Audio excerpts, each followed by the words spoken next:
internationale. abonné leen ci suñu chaîne YouTube ngir jot saa su nekk ay xibaar yu wér te wóor aju ci réew mi ak ci bitim réew. Internautes de Seneinfo.net et Seneinfo International, bonjour, bienvenue au résumé de l'actualité de ce 4 avril 2022. Un seul point, la célébration de la fête de l'indépendance.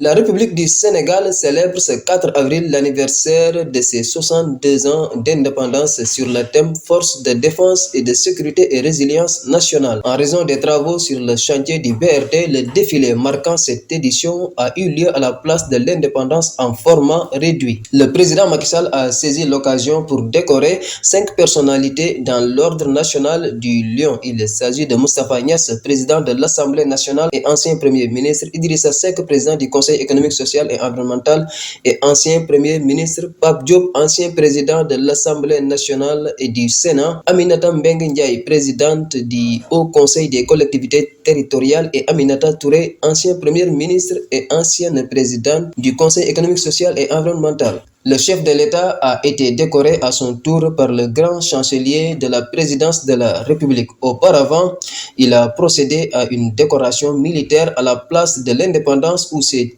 tenue la cérémonie de prise d'armes. Dans son discours, après avoir magnifié le défilé et félicité l'ensemble des unités, le président Macky Sall a prévenu qu'il n'accepterait plus qu'un seul arbre soit abattu en Casamance pour être exporté hors des frontières sénégalaises. La défense de nos forêts, c'est justement l'une des missions principales actuellement en cours pour défendre la forêt de Casamance. Mes instructions ont été claires, nous ne pouvons plus accepter qu'un seul arbre soit abattu en Casamance pour être exporté hors de nos frontières, a-t-il déclaré. C'était tout pour aujourd'hui. Merci de votre attention.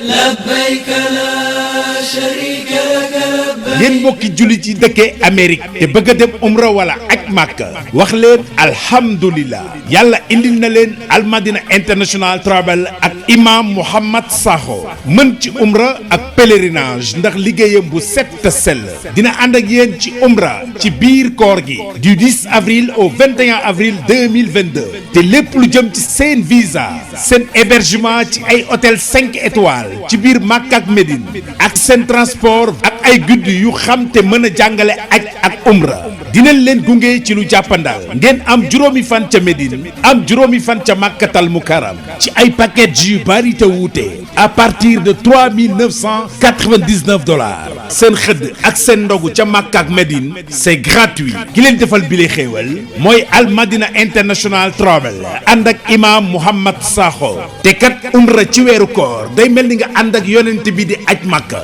gaaw leen gaaw téléphoné 347 596 36 adresse mail almadina international travel @gmail.com ou bien le www.almadinatravel.net dem Makka ci loxo yu wóor ak te ñaan yàlla nangu su ngeen ko bëggee contacter leen agence almadina international travel nekk fii ci Amérique ñoo mën ci umra ak pèlerinage. innal hamda wan ni'mata laka wal mulk la sharika